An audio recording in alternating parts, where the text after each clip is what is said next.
এই গল্পটি রাইস্টারের। রাইস্টার একটি প্রাইভেট কোম্পানিতে চাকরি করত। এই কোম্পানিটির মালিক ছিল একটি সুন্দরী মেয়ে, মেয়েটির নাম ছিল পায়েল। একদিন সন্ধ্যাবেলা রাইস্টার যখন তার লেটেস্ট প্রজেক্ট পায়েলের হাতে দেয়, তখন পায়েল মুচকি হেসে বলে, বা রাইস্টার, আমি তোমার কাজের উপরে অনেকটা ইমপ্রেস হয়ে গেছি। তোমার মতো ইন্টেলিজেন্ট ছেলে এই কোম্পানিতে কোনো বরদানের থেকে কম না। আমার মনে হয় তোমার এত ভালো কাজের জন্য তোমার একটি বড় গিফট পাওয়া উচিত। এই কথা বলেই পায়েল তার ড্রেসটি খুলে ফেলে। এই নাও তোমার গিফট, তোমার সামনে, এটা নিয়ে নাও। পায়েলের এমন অবস্থা দেখে রাইস্টার অনেকটাই অবাক হয়ে যায়। রাইস্টারের শ্বাস বন্ধ হয়ে যায়। তারপরে যেটা হয়েছে সেটা দেখলে তোমরাও অবাক হয়ে যাবে। এরপরে কি হয়েছে সেটা জানার জন্য গল্পটির পিছনে যেতে হবে। এই গল্পটি শুরু হয় নিজামপুর গ্রামের একটি কলেজ থেকে। রাইস্টার এই কলেজের সব থেকে ব্রিলিয়েন্ট একজন স্টুডেন্ট ছিল। রাইস্টার অনেকটাই শান্তশিষ্ট ছিল। সে প্রতিদিন স্কুলে এসে এক বেঞ্চের উপরে বসতো। একই ক্লাসে কলেজের সব থেকে সুন্দর মেয়ে নুসরাতও পড়তো। সেও প্রতিদিন রাইস্টারের একটি পাশের বেঞ্চে এসে বসতো। রাইস্টার নুসরাতকে অনেকটাই পছন্দ করতো, কিন্তু কখনো সেটা বলতে পারেনি। একদিন সায়েন্স ক্লাস চলতেছিল, তখনই ম্যাম নুসরাতকে একটি প্রশ্ন করে বসে। নুসরাত প্রশ্নটি শুনে অবাক হয়ে যায়, কেননা সেই প্রশ্নটির উত্তর জানতো না। তখনই রাইস্টার দাঁড়িয়ে যায় আর সে সুন্দর মতো ম্যামকে সেই প্রশ্নটির উত্তর দেয়। ক্লাসের সবাই রাইস্টারের এই উত্তর শুনে অবাক হয়ে যায়। নুসরাত যখন রাইস্টারের দিকে তাকায়, তখন সে প্রথমবারের মতো ভালোবাসা অনুভব করে। কিছুদিন পরে রাইস্টার মনে মনে ভাবে আজকে সে নুসরাতকে বলেই দিবে। নুসরাত টিফিনের টাইমে বাইরে বসে তার একটি বান্ধবীর সাথে আড্ডা দিতেছিল। রাইস্টার নুসরাতের কাছে গিয়ে বলে, নুসরাত, আমি তোমাকে একটি কথা বলতে চাই। অনেকদিন থেকেই বলবো কিন্তু আমি বলে উঠতে পারিনি। আজকে আমি ডিসিশন নিয়েই ফেলি যে আজকে আমি তোমাকে বলে দিব। তোমার এত সুন্দর চেহারা দেখে আমি প্রথমবারের মতোই পাগল হয়ে গেছিলাম। আমি তোমাকে অনেকটাই ভালোবেসে ফেলেছি, প্লিজ না করে দিও না। নুসরাত রাইস্টারের চোখের দিকে তাকিয়ে বলে, কি সত্যি? আমিও না তোমাকে অনেকটা ভালোবাসি, কিন্তু আমিও তোমাকে বলতে পারিনি আই লাভ ইউ। রাইস্টারও তখন বলে, আই লাভ ইউ টু। তাদের মধ্যে অনেক ভালো সম্পর্ক হয়ে যায়। এই কলেজের ভিতরে তাদের জুড়ি ছিল সব থেকে পারফেক্ট। কলেজ শেষ হয়ে যাওয়ার সঙ্গে সঙ্গে রাইস্টার আর নুসরাত দুইজনেই বিয়ে করে ফেলে। তারপরে তারা ঘোড়ায় করে বাসায় চলে আসে। দুইজনই তাদের বেডরুমে চলে আসে। নুসরাত তার ড্রেস চেঞ্জ করে এবং বিছানার উপরে শুয়ে পড়ে। রাইস্টার ও নুসরাত দুইজনই বিছানায় শুয়ে গল্প করতে থাকে। দেখতে দেখতে তাদের ভালোবাসা পূর্ণতা পেয়ে গেল। 2 সপ্তাহ খুব ভালোভাবেই কেটে গেল। নুসরাত, শহরের সব থেকে বড় একটি কোম্পানিতে আমার চাকরি হয়েছে। আজকে আমার অফিসের প্রথম দিন, আমাকে এখন যেতে হবে। আমি সন্ধ্যা হওয়ার আগেই বাসায় ফেরার চেষ্টা করব।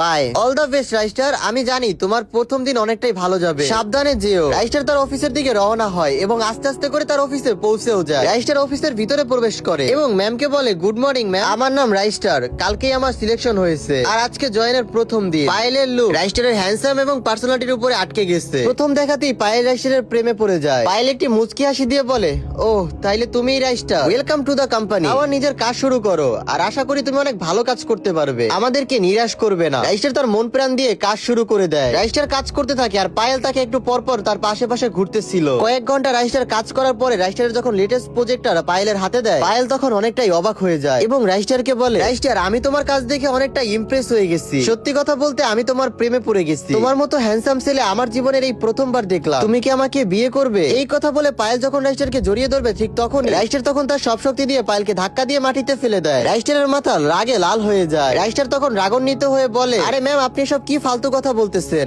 আমি এখানে কাজ করতে এসেছি। আর একটি কথা খুব ভালো করে মাথায় রেখেন, আমি বিবাহিত আর আমি আমার স্ত্রীকে অনেকটাই ভালোবাসি। কিন্তু রাইস্টার, তুমি দেখো একবার আমার দিকে, আমি তোমার স্ত্রীর থেকে অনেকটাই সুন্দর এবং অনেকটাই বড় লোক। আমার সাথে যদি তুমি থাকো তাহলে অনেকটাই বড় লোক হয়ে যাবে। রাইস্টার তখন বলল, তুমি চাইলে স্বর্গের পরী হতে পারো, তারপর আমি তোমার দিকে ফিরেও তাকাবো না। আমার স্ত্রী যেমনই হোক, সে দুনিয়ার সব থেকে দামি মানুষ আমার কাছে। এই কথা বলে রাইস্টার কোম্পানি থেকে দৌড়ে বেরিয়ে যায়। রাইস্টারের এমন কথা শুনে পায়েল কান্না করতে থাকে, কেননা আজ পর্যন্ত তাকে কেউই রিজেক্ট করেনি। এই প্রথমবার কোন ছেলে তাকে রিজেক্ট করে দিছে। তখন সে কান্না করতেছিল, সঙ্গে হাসতেও ছিল, কেননা তার মধ্যে এখন প্রতিশোধের আগুন জ্বলতেছিল। সে মনে মনে একটি পরিকল্পনা করে, যেটা রাইস্টারের জীবনে সব থেকে বড় একটি বিপদ নিয়ে আসবে। রাইস্টার বাসায় আসে, অনেকটাই ক্লান্ত ছিল। সে আস্তে আস্তে করে সিঁড়ি দিয়ে উপরে ওঠে এবং কি বেডরুমে প্রবেশ করে। অন্যদিকে নুসরাত টিভিতে একটি নেকলেসের অ্যাড দেখতেছিল। রাইস্টার রুমে প্রবেশ করার সঙ্গে সঙ্গে নুসরাত টিভিটি অফ করে দেয় এবং দাঁড়িয়ে রাইস্টারকে বলে, রাইস্টার শোনো, আমি টিভিতে না একটি নেকলেসের অ্যাড দেখেছি, আমার অনেকটাই পছন্দ হয়েছে, তুমি আমাকে ওইটা কিনে দাও। নেকলেসটা ততটাও দামি না। রাইস্টার অবাক হয়ে নুসরাতকে বলে, আরে ওটা তো ডায়মন্ডের নেকলেস, কমসে কম ওটার দাম 50 থেকে 60 লাখ টাকা হবে, আর এত টাকা আমি কই পাবো?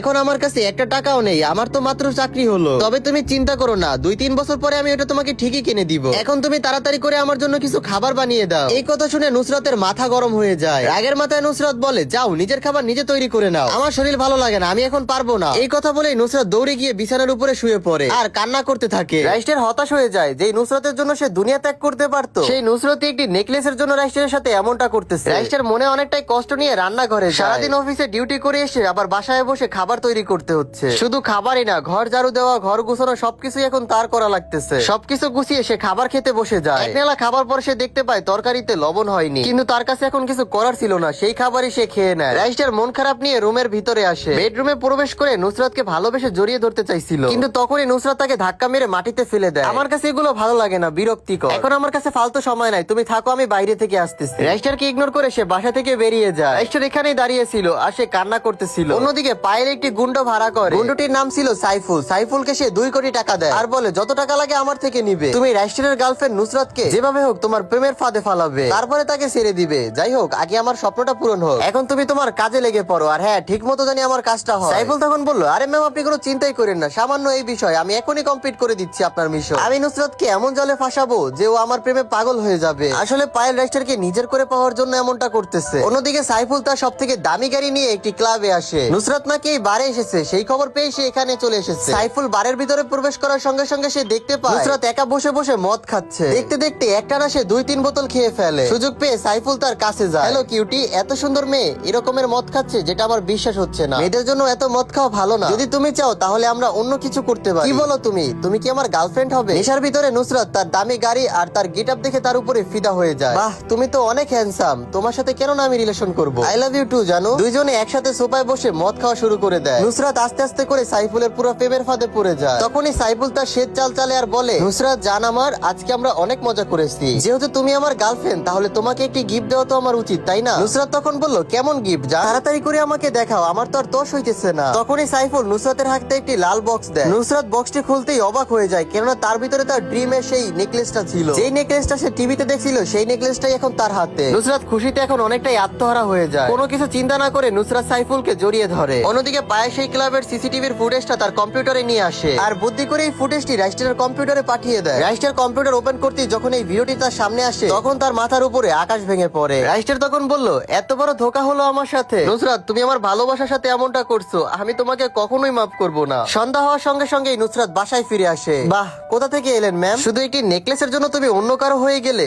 আমি সবকিছুই জানি। নুসরাত শরম পাওয়ার জায়গায় আরো গর্ব করে বলে, হ্যাঁ হয়ে গিয়েছি, এখন তুমি কি করবে? আমাকে তো এটা অনেক আগেই করতে হতো। সাইফুল তোমার থেকে 1000 গুণে ভালো, সে অনেকটাই ধনী এবং অনেকটাই স্মার্ট। আমি এখন থেকে ওর সাথেই থাকবো, তোমার মতো গরিব ফকিরের সাথে আমি থাকতে পারবো না। বাইরে সাইফুল তার দামি গাড়ি নিয়ে আসে। নুসরাত পার্মানেন্টলি রাইস্টারকে বাই বলে সাইফুলের গাড়িতে গিয়ে বসে। তারপরে দুইজনই এখান থেকে চলে যায়। এরপরে রাইস্টার ঘরের ভিতরে যায় এবং তার হাতে একটি গান নেয়। রাইস্টার মনে মনে ভাবে সে সাইফুলকে এখন জানে মেরে দিবে। রাইস্টার তার পাশের বাড়ি থেকে একটি বাইক নিয়ে সোজা রওনা হয় তাদের গাড়ির পিছনে। রাইস্টার ফুল স্পিডে বাইক চালিয়ে তাদের পিছু করতেছিল। রাইস্টার প্রায় তাদের কাছাকাছি চলে আসে। রাইস্টার তাদেরকে ফলো করতে করতে সামনের দিকে যাচ্ছিল। তখনই হঠাৎ করে তার সামনে একটি কার চলে আসে। রাইস্টার কারটিকে বাঁচানোর জন্য সে ব্রিজ থেকে নিচে নামিয়ে দেয় তার বাইক। তারপরে রাইস্টারকে হসপিটালে ভর্তি করা হয়। রাইস্টার ভাগ্যক্রমে তো বেঁচে যায়, কিন্তু তার পায়ে অনেকটাই আঘাত লাগে। তখনই হঠাৎ করে হাসপাতালে পায়েল চলে আসে। রাইস্টার, বলছিলাম না যে তুমি ধোঁকা খাবে? এখনো সময় আছে, তুমি আমাকে বিয়ে করে নাও, তাহলে তুমি অনেক সুন্দর জীবন যাপন করতে পারবে। রাইস্টার উপর থেকে নেমে এসে বলে, শোনো, সে যেমনটাই হোক আমি ওকে মন থেকে ভালোবেসে ফেলেছি, আমি ওকে ছাড়তে পারবো না। আর তোমাকে বিয়ে করে কি করব? আমি তোমাকে মন দিতে পারবো না, তাই তুমি আমার পিছু ছেড়ে দাও,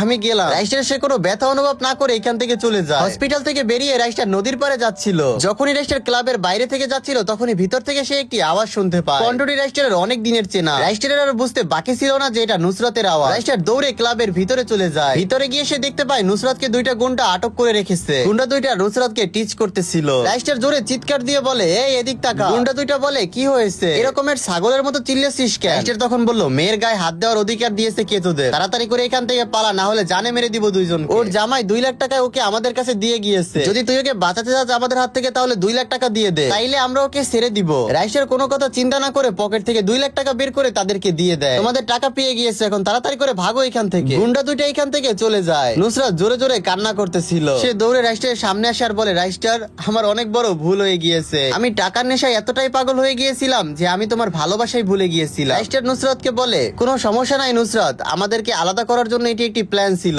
কিন্তু সত্যের সামনে মিথ্যা কখনোই টিকতে পারে না। এরপরে দুজন দুজনকে জড়িয়ে ধরে। তো বন্ধুরা, গল্পটি যদি তোমাদের কাছে ভালো লেগে থাকে তাহলে লাইক করতে ভুলো না। আর এরকমের গল্প দেখতে হলে আমাদের চ্যানেলটিকে অবশ্যই সাবস্ক্রাইব করে রেখো। দেখা হচ্ছে পরবর্তী ভিডিওতে। সবাই ভালো থাকেন, সুস্থ থাকেন, আল্লাহ হাফেজ।